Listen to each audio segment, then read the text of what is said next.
Bonjour à tous, aujourd'hui on se retrouve pour une présentation d'enceinte Bluetooth. Donc ici nous avons la Sony SRS XB10.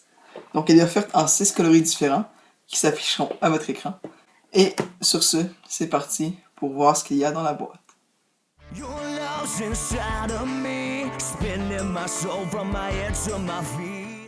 Donc sans plus tarder, nous allons ouvrir la boîte.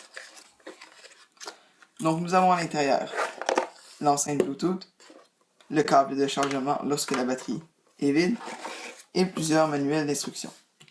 Donc nous avons ici le mode d'emploi, ici le guide de référence et très important, la garantie de Sony.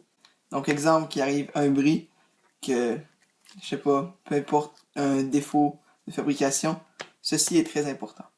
Ensuite, lisez les précautions dans le mode d'emploi pour ne pas l'user prématurément.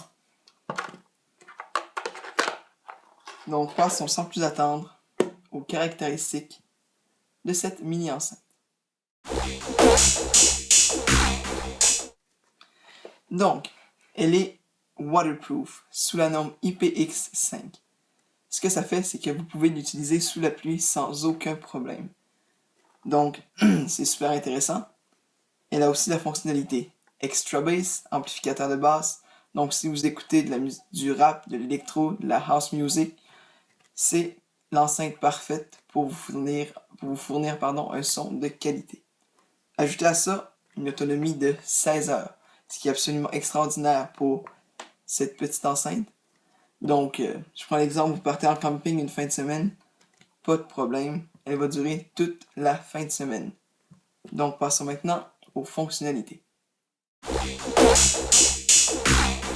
Cette mini enceinte profite de Hands-Free Profile. Ce que vous pouvez faire, vous pouvez contrôler votre musique à partir de l'enceinte. Donc, exemple, vous avez votre téléphone dans la poche, il mouille dehors, vous écoutez de la musique. Vous ne pouvez pas sortir votre téléphone parce que il n'est pas waterproof. Vous pouvez faire play, pause, monter le volume et bien sûr passer des appels. Donc, c'est absolument extraordinaire. Exemple que vous avez besoin de faire ce type de choses.